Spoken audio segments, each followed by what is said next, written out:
morning. Welcome to All Faiths Unitarian Congregation. I'm Regina Kilmartin, and I'll be your worship associate this morning. And it's good to be back. And we're starting to slowly bring in more chairs, if you haven't noticed. Hopefully we'll be back to normal someday soon, and people will start bringing in cookies. Here at All Faiths, we want everyone to know that you will find a diverse and inclusive spiritual community where we welcome people of many beliefs.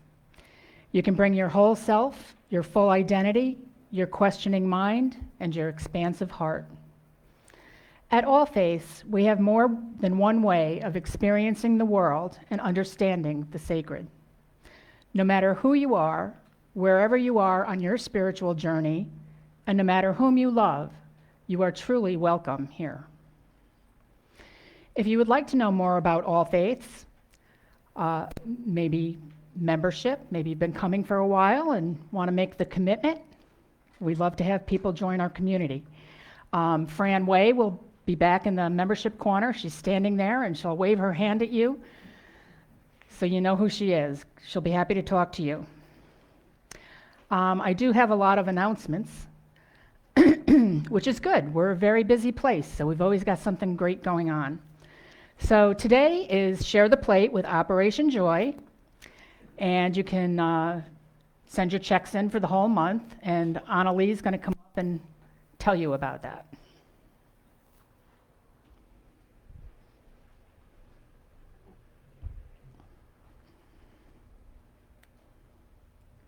Good morning.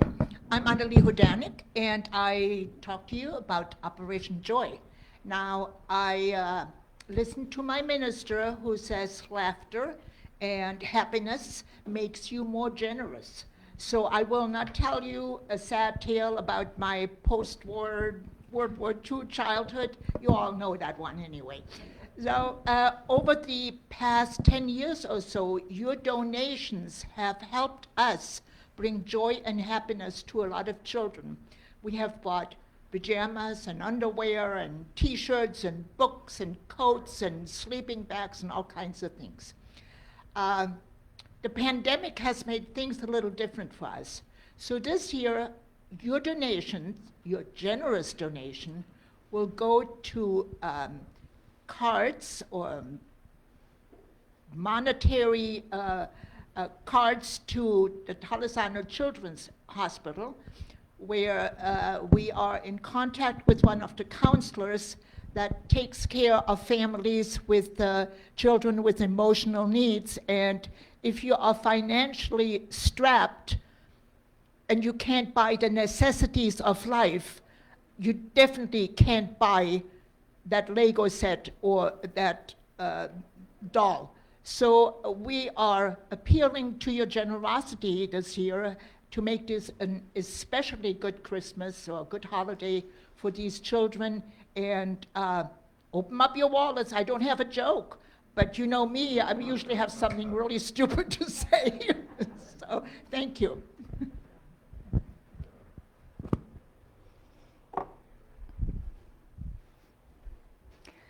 It's that time of year where we want to give because we feel generous and help other people.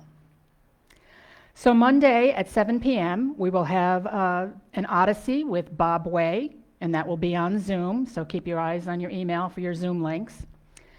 On Tuesday at 7 p.m., we have Lectio Divina on Zoom with Rev CJ McGregor. I hear that it's a very popular program and people really enjoy it. Wednesday, we have the 10 o'clock Scholar Long Strange Trip on Zoom. Thursday at 2 p.m., the Heart for the Homeless team will be meeting here at All Faiths. Thursday at 7 p.m., the children and youth will gather for their Thursday evening discussions, and that will be by Zoom. And Friday at 10 a.m., there will be a Zoom program on transgenderism with Reverend CJ McGregor and guests. Saturday at 10 a.m., we have a new member orientation that will be held in the social hall. We do these about once a quarter. Everyone is welcome. You don't have to be a new member. If you're just curious and want to know a little bit about our history and our organization and our leadership, you can come to that. It's always very informative. And you can sign up with Fran Way, or let somebody in the membership know that you want to show up. You'll get an invitation from Fran, I'm sure. Sundays at 9 a.m., we still have News Talk with Richard Keelan. That's still Zoom until December, whatever the first Sunday in December is. And also next Sunday, the homeless team is having a sock drive. So they would like it if you would bring in some new socks so they can hand them out to the homeless people. It's starting to get cold, so they would appreciate that. We also need, the biggest demand I hear in the congregation is that we want coffee and cookies back for Sunday. And we know that this is very important. So we do need a few volunteers to help Joe with just keeping the kitchen organized and picking up some things here and there, keeping an inventory, and it's a lot of fun. Joe's a great guy to work with. So if you would like to volunteer for that, please see me at some point, give me a call, see me after the service. And I think that's all of my announcements. So if you would please rise and body your spirit as we sing together hymn number 361, Enter, Rejoice, and Come In.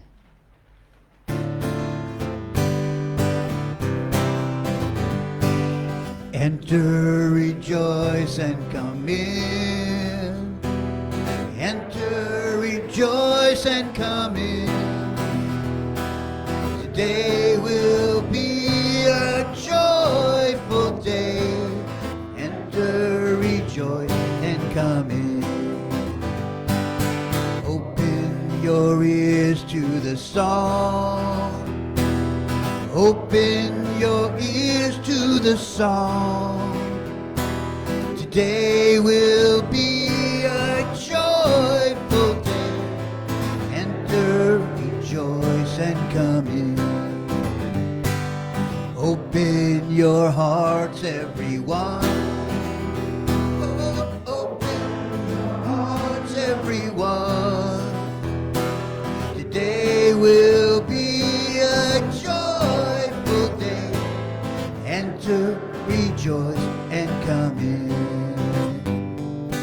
Don't be afraid of some change. Don't be afraid of some change. Today will be a joyful day. Enter, rejoice, and come in. I had all I could do to keep from singing along, but I'm mic'd, and you all would have run out the door. He knows. Now, if Annalie, would you please come forward to light our chalice today? And if you would follow along and repeat the chalice lighting words that are printed in your order of service. May the mind that sees our faults, the tears that sting our wounds, the laugh that soothes our aches, and the love that redeems us all be illuminated by the light we kindle in this house of faith.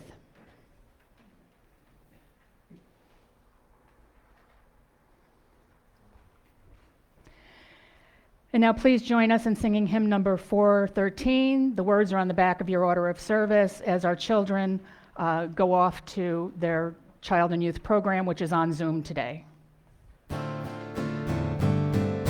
Go now in peace, go now in peace. May the spirit of love surround you everywhere, everywhere you may go.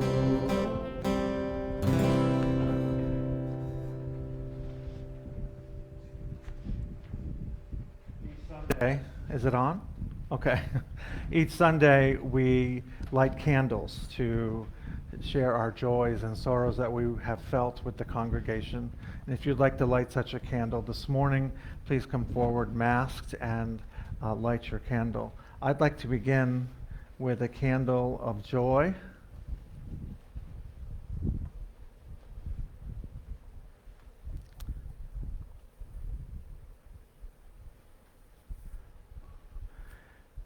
We have found a music director.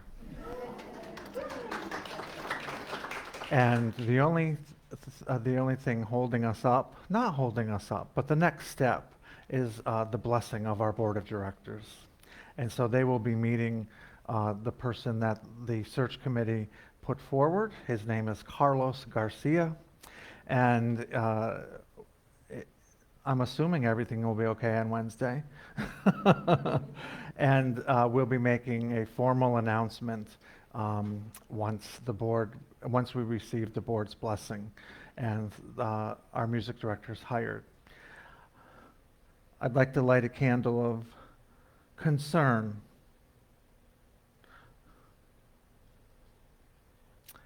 Annalie, I'm a little heartbroken that I won't be receiving underwear from your organization this year.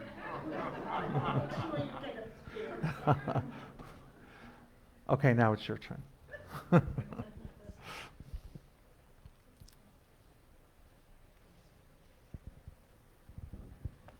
I'm going to light a candle for a great joy that I experience every November driving to church here. My favorite tree at Alcazar is in bloom, that magnificent, gorgeous tree. If you don't drive McGregor normally, when you leave today, drive down, see that tree on Alcazar. It brings such joy in this autumn time when nothing else is in bloom. And every November that tree blooms to bring us joy. So appreciate the trees of our world. Thank you, Joyce.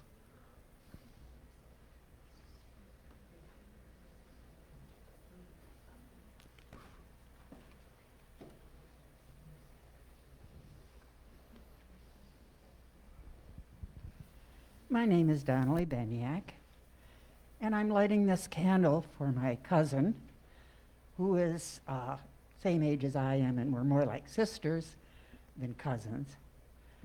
I'm asking you to send courage and strength to her and her husband. Her name is Joanne.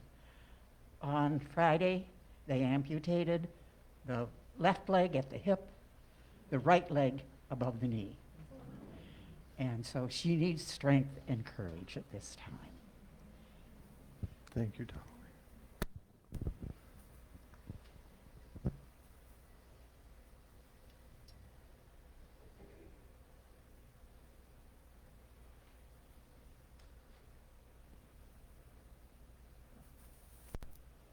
There are many ways to blow out a candle, as we know it as Unitarians. Would anyone like me to bring the microphone to you?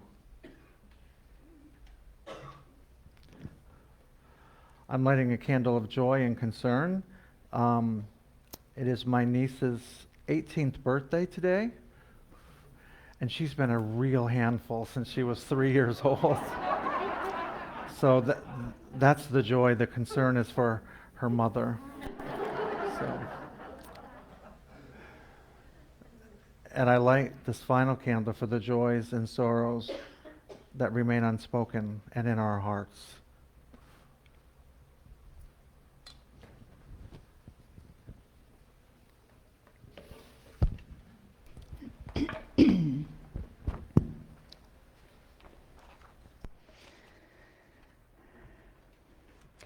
And during this time that we've been away from each other for so long, please do reach out to those who are alone and still can't make it to service. I'm sure people would love to hear from you if you could give them a call or send them a message of love. And now if we would just take a moment for silence, if you would relax and close your eyes and plant your feet and ignore that.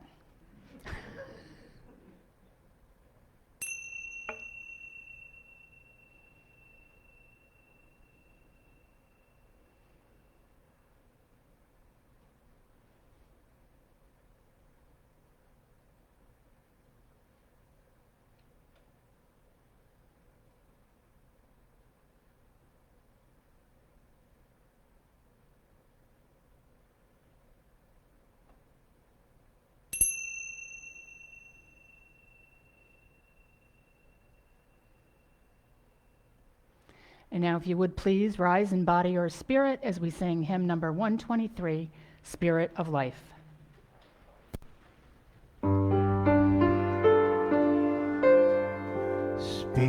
Spirit of life, come unto me. Bring in my heart all the stirrings of compassion. Blow in the wind, rise in the sea, move in the hand, giving life the shape of justice. Roots hold me close, wings set me free. Spirit of life, come to me, come to me.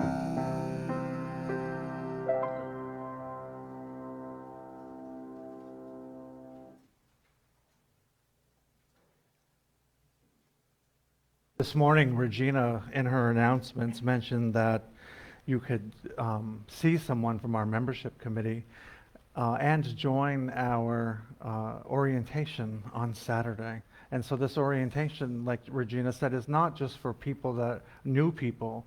If you've been here for, some people have been here for 17 years, it may need a refresher. Or would like to know what's happening in all the spaces in our congregation right now. So it really is for everyone. And if you're considering membership or you want to become more involved or are interested, this is an exciting time for all faiths, and you should do that. And so I offered our opening words. As we gather together this morning, may we learn to recognize and affirm the pieces of possibility. The bits of good we bring, may we encourage rather than control, love rather than possess, enable rather than envy, allowing our individual gifts to weave a patchwork of peace.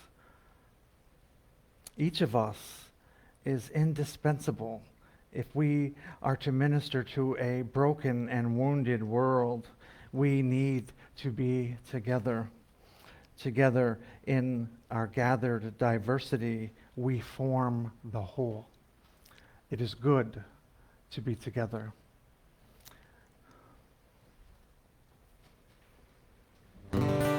When you're living with the weight of the world on you, and you're giving everything that you got times two, and you wonder if you'll ever see the light of the day, and you're thinking that it's always gonna be this way.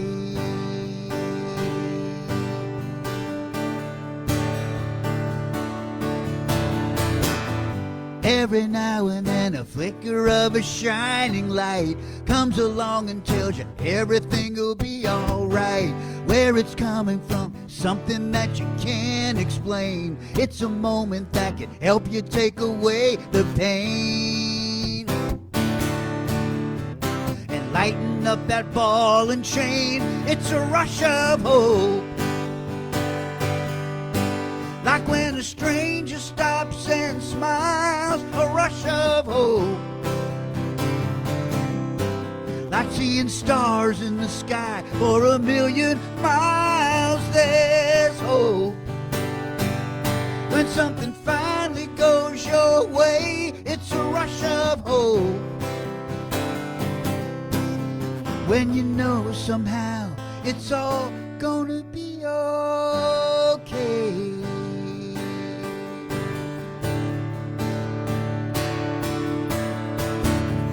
It may happen only once in a big blue moon, or it can happen every time that you hear this tune. So addicting, you just want to have some more, satisfying you, a feeling you can't ignore.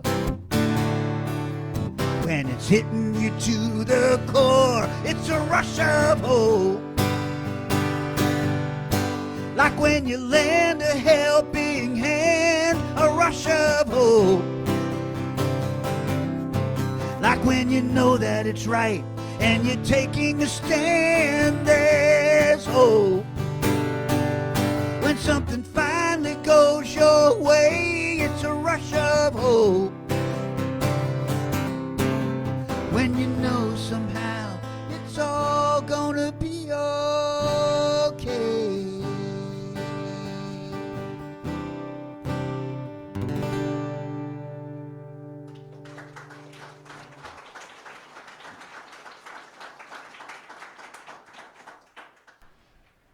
Thank you, Robert. Today's reading is entitled Release by Peter Friedrichs, who is a minister of the UU Church of Delaware.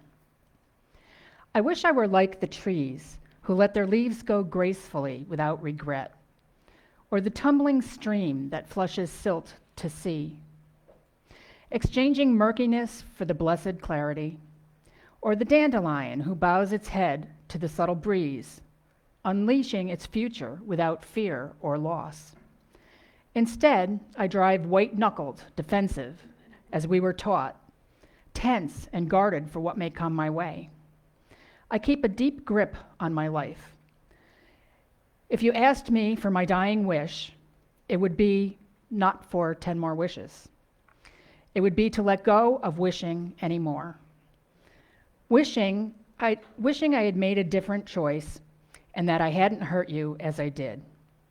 And to forego these old and dusty grudges that I keep like pictures in a shoebox beside my bed.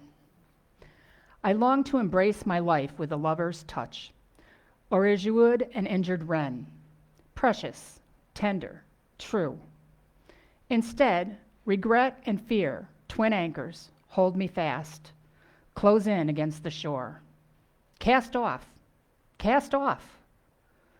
I hear them call from the open, exotic lands my heart yearns for. But the waters in between my here and theirs hold unknown hazards, unlike this dark, familiar port. This day, a prayer, to ease my grip on what once was and what is meant to be, that I may find myself content to drift and float upon life's boundless sea. And now if you would please rise and body your spirit for hymn number 298, Wake Now My Senses. The words are on the back of your order of service.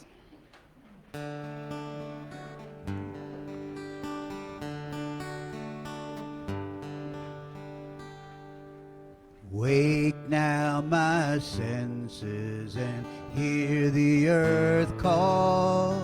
Feel the deep power of being in all. Keep with the web of creation your vow. Giving, receiving as love shows us how. Wake now my reason, each out to the new. Join with each pilgrim who quests for the truth. Honor the beauty and wisdom of time. Suffer thy limit and praise the sublime.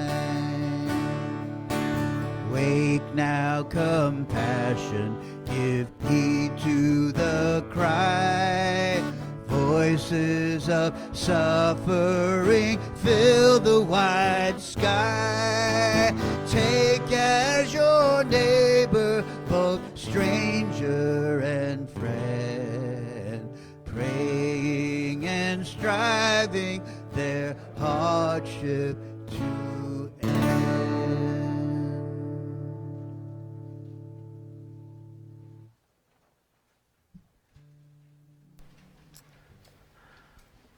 Good morning.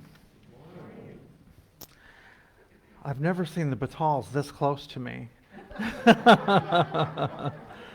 Someone took your seats in the back. So I actually do rely on you to take the same seat every Sunday. And when someone takes your seat, it puts me out of sorts. No pressure. Okay, so you may remember that last Sunday I talked about forgiveness, our theme for the month of November. And last month, in October, we took on the theme of healing. And my introduction of these themes, healing and forgiveness, have been intentional as we move toward the new year. We just celebrated the pagan ritual Samhain, which is their new year, and Yom Kippur. It's important for us, I think, to forego resolutions at the new year and move toward healing and forgiveness because it's a time of renewal. And so we continued the theme of forgiveness this morning, but I want to specifically talk about forgiving ourselves for all of the perceived disappointments. In her poem, Wild Geese, the poet Mary Oliver wrote, "You do not have to be good. You do not have to walk on your knees for 100 miles through the desert repenting. You only have to let the soft animal of your body love what it loves." Mary Oliver's thoughtful lines refer to a feeling about ourselves when we aren't what we think we should be, a self-criticism that we presume demands us to repent. Not a word we use a lot in this sanctuary. Demands repentance rather than acceptance. And part of what leads us to think that we are unacceptable is comparing ourselves to who we believe are better than us. And there are always examples. And these are our disappointments. Disappointments can be quite painful, as you probably know, regardless of their magnitude. A friend of mine recently terminated a long-term marriage in which she'd struggled for decades, she says. Harsh words, bitter memories, and daily friction had finally taken their toll. And she said, "I've never felt the emotional closeness I hear other couples describe." And hopes of deep satisfaction became a tarnished nightmare, and broken dreams prompted her to end the marriage. Yet she thinks that she's the disappointment. Another friend lost, Rich and I have sign language. He's going to turn the air down. Another friend lost a job that he loved recently. His friends and coworkers appreciated his accomplishments and him, but his supervisor seemed strangely distant, offering naive criticism and correction and little praise. And feeling throttled and underappreciated at an otherwise satisfying job frustrated him immensely. And losing his livelihood, his job, even worse. Yet he tells himself that he's the disappointment. Then there's a family member that I have, and she recently knew something was wrong before the doctor even spoke. "Your biopsy shows a malignancy," he explained. "A lumpectomy or mastectomy might remove this cancer." And the next few moments were a swirl of confusion as she struggled to grasp what was happening as she described this to me. This wasn't supposed to be part of her charmed life. Always class president, cheerleader, proud wife and parent. Cancer happened to other people, not to her. And how was she supposed to handle this tragedy? Yet she sees herself as the disappointment. And when I survey my own life, I realize I'm no different than my friends and family. We all experience disappointment, troubled relationships, poor job experiences, and the death of a loved one, health challenges, social snubs, and the like. And disappointment can compound into despair and into depression, which may lead to serious consequences for us. UCLA psychologist James Coleman lists several examples. He says shipwrecked victims who, maybe I'm hungry, who lose hope may die after only a few days, even though physiologically they could have survived many days longer. He notes that despair can contribute to suicide, while hopelessness bred by poverty might manifest as apathy. Values and meaning and hope appear to act as catalysts for mobilizing energy and finding satisfaction. And without them, life can seem futile. Each of us needs to develop a sense of self-worth, a capacity for positive self-regard that comes from within us, not relying on people around us, but coming from within us. And part of what we may need to do in order to encourage that positive self-regard is to forgive ourselves for being imperfect or making mistakes. Forgiving ourselves for being imperfect and making mistakes. And I know what you're thinking. You're saying, but CJ, you're perfect. But I too have to forgive myself sometimes. We as human beings, all of us, make mistakes every day, and mistakes can be a great learning experience. And I love what C.S. Lewis says about experience. He tells us that experience is the most brutal of teachers. But you learn, my God, do you learn from experience?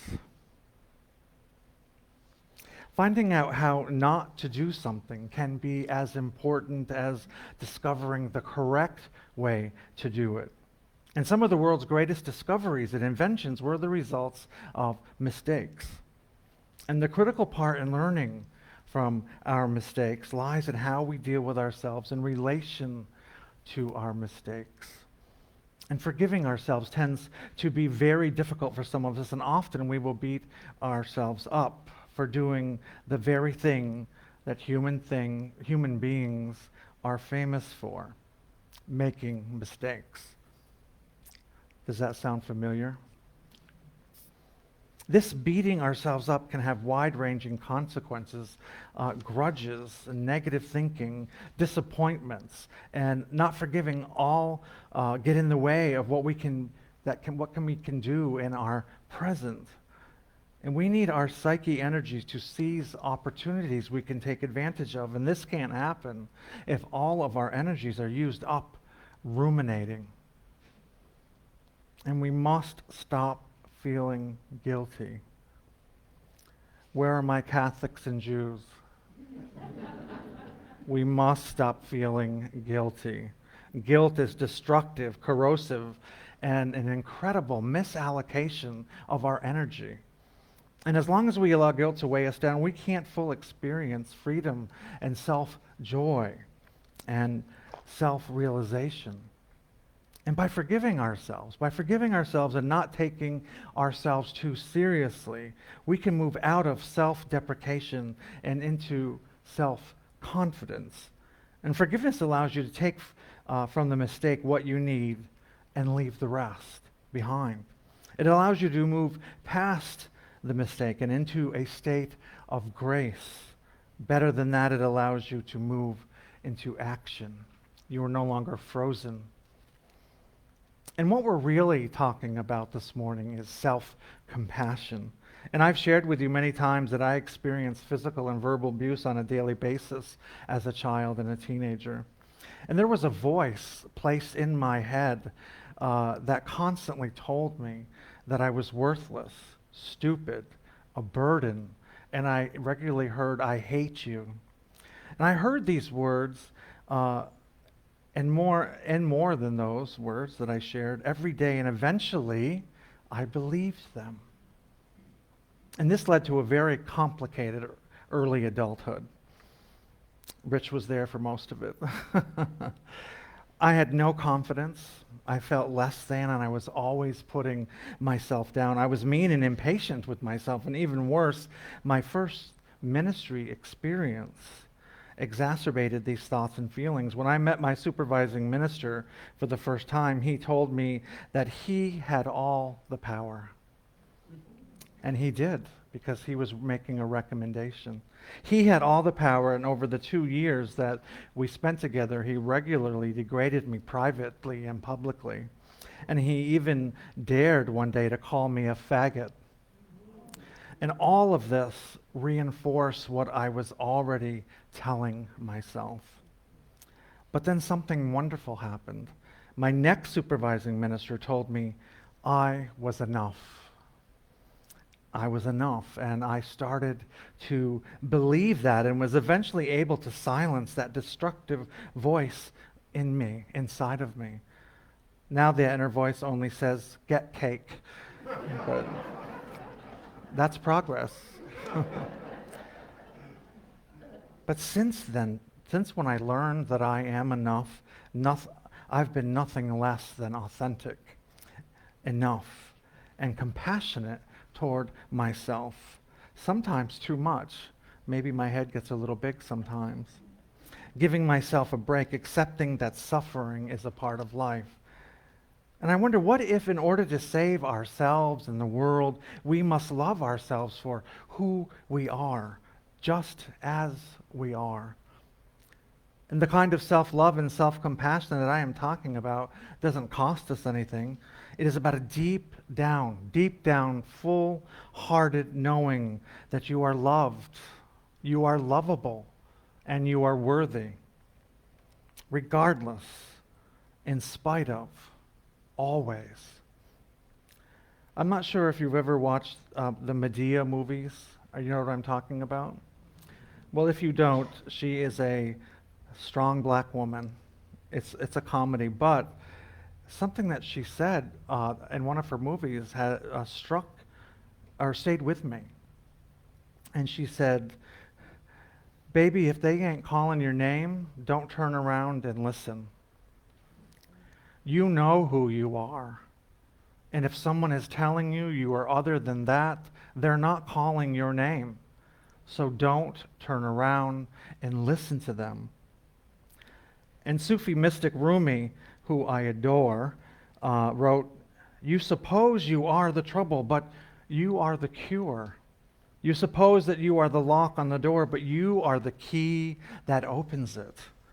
It is too bad that you want to be someone else." And Unitarian Universalism is all about that kind of love, radical, nonviolent, all-encompassing love that works for justice and compassion in the world. It has to begin. We can't do that work. It has to begin with loving ourselves. So let's take a few moments to practice a little self-compassion now. I invite you to find a comfortable position in which you are relaxed. Hopefully you won't fall asleep. And I want you to close your eyes. Put your feet on the floor and take a deep breath and let it go. Relax your shoulders. Rest your hands easily in your lap.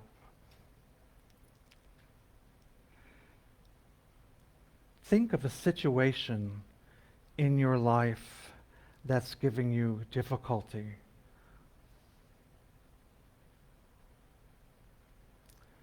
Something in the moderate range, not something overwhelming. A situation that's giving you difficulty. Maybe you're feeling inadequate in some way, or you're really sad about something that's happening in your life.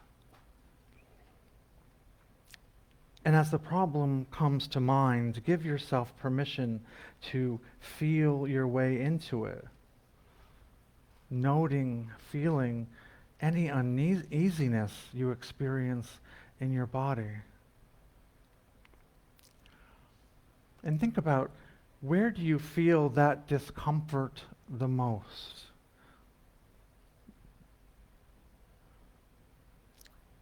And as we enter into this practice more fully, I'm going to invite you to experiment with saying 3 compassion phrases silently to yourself. First, try saying silently to yourself, "This is a moment of suffering." Just acknowledging and being mindfully present to what you are experiencing. This is a moment of suffering. Second, try saying to yourself, "Suffering is a part of life." Here, the idea is to remind ourselves that we are connected to a common humanity. Suffering is a part of life. We all face challenges in our lives. And third, try saying, "May I be kind to myself." This phrase calls in the power of that love and kindness. If you feel comfortable doing so, place one hand on your heart and say silently, "May I be kind to myself." If these phrases we've been using don't feel quite right, imagine that a dear friend is having the same problem as you. What would you say to that person, heart to heart, to soothe and comfort them? Can you offer the same message to yourself? Now, as you feel ready, I invite you to open your eyes and return your attention to the room. That self-compassion practice, which is easy to take home, may have seemed simple. Acknowledging when suffering is arising. This is a moment of suffering, reminding ourselves that all humans suffer. Suffering is a part of life, and setting an intention to be compassionate to ourselves. May I be kind to myself. May I be peaceful and at ease. Yet this simple self-compassion practice can create a significant shift to both health and healing in our experience of ourselves, of others, and the world. What we've been exploring so far is the tender side of the self-compassion spectrum, the side that directs our caring, our kindness, and friendliness that we would offer anyone toward ourselves. And self-compassion has three main components: self-kindness, a sense of common humanity, and mindfulness. And self-kindness entails being warm and caring toward ourselves when things go wrong in our lives. Common humanity recognizes the shared nature of suffering when difficult situations arise, rather than feeling desperately alone. And mindfulness refers to the ability to be open to painful experience. Tell yourself, "This hurts, it hurts," with non-reactive, balanced awareness. And taken together, self-compassion is precisely the opposite of our typical reactions to internal threat: self-criticism, self-isolation, and self-absorption.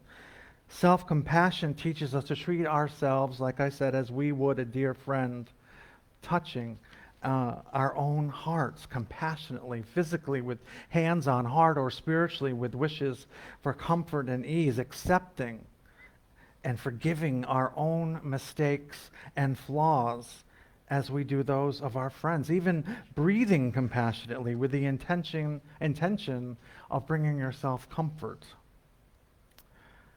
There is a core of goodness, of light, and love inside of you.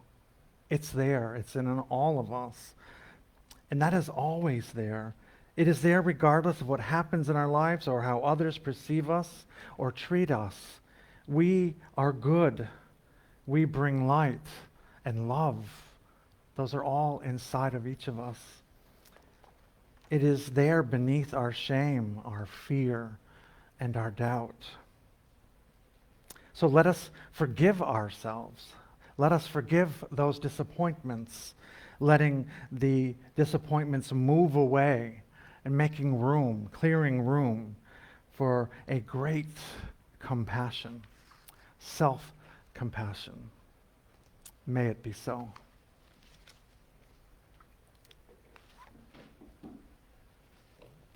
Thank you.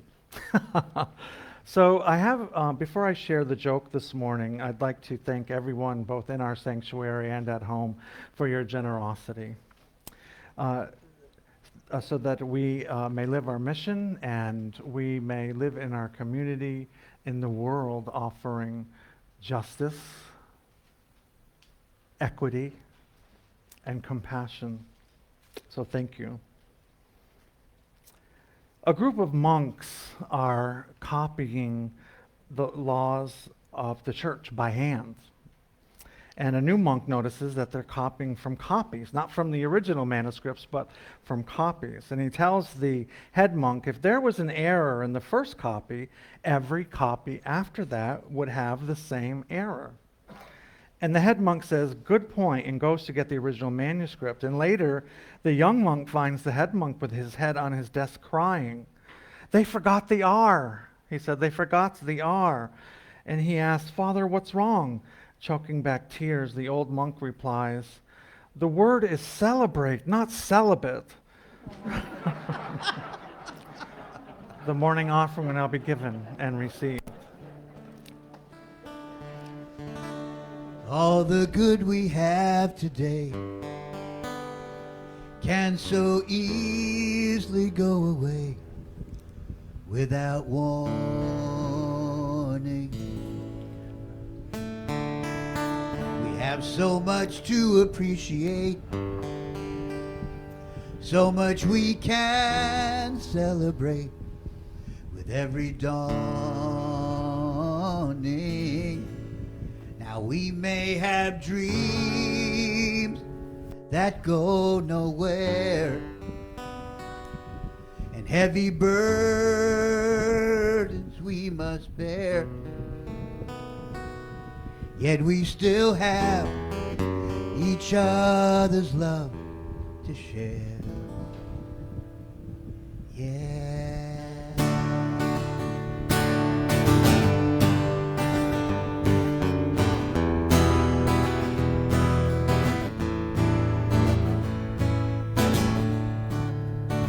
And this treasure we possess gives us joy and happiness.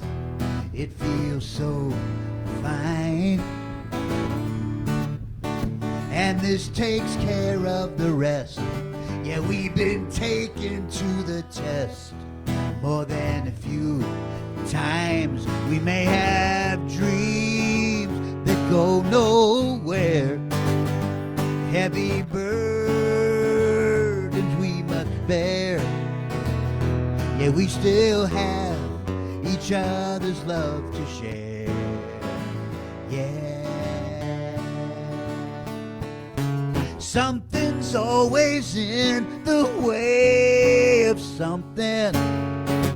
That's just the way life flows. But heaven knows we all have dreams that go nowhere, heavy burdens we must bear, yet we still have each other's love to share. We still have each other's love to share.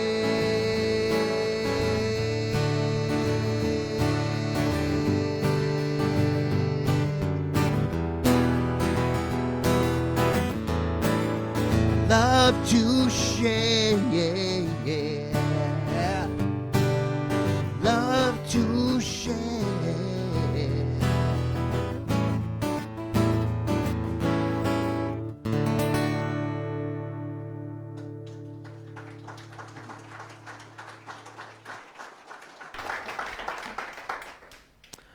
Thank you, Robert. Remember, Robert has CDs in the back. I'm your promoter. Thank you, Rev. As we now part from one another, let these be our thoughts.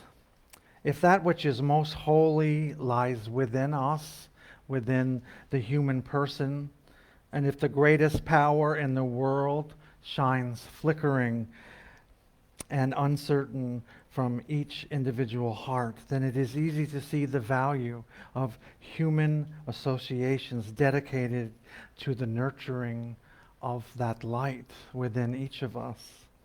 For the power of good is any one of us must at times waver. But when a group together is dedicated in nurturing the power of good, when we gather and nurture the power of good, it is rare for the light to grow dim in all individuals at the same moment.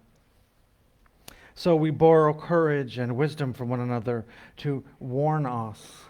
How about warm us and keep us until we are together again. Blessed be.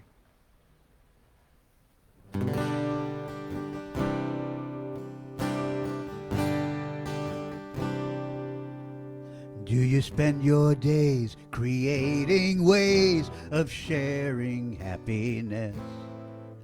Are you mentioned in the thoughts and prayers of those you may have blessed? Do you lift up those around you with a kindly word or smile? Or extend the hand of friendship to a sad and lonely child? Is the world a better place 'cause you were born? Will somebody shed a tear when you are gone? Is there gratitude and grace and a smile upon your face? Is the world a better place 'cause you were born?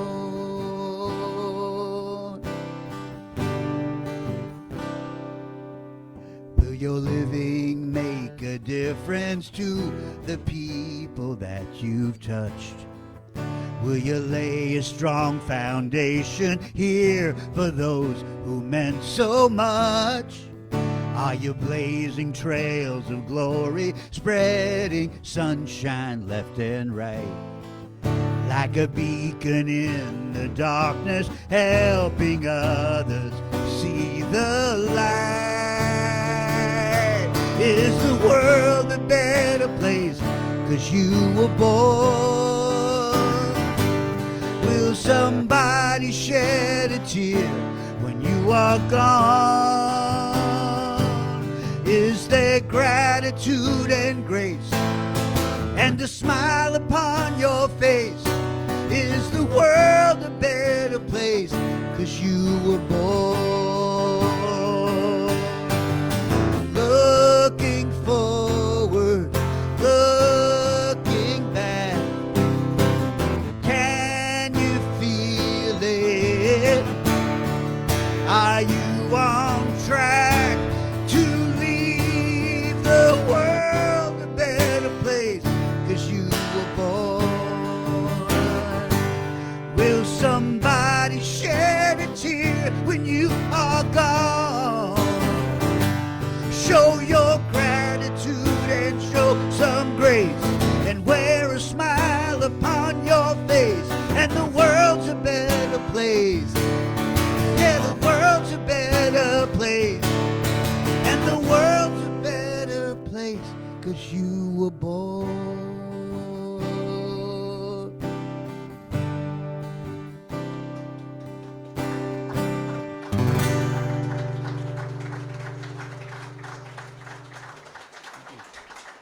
Thank you very much.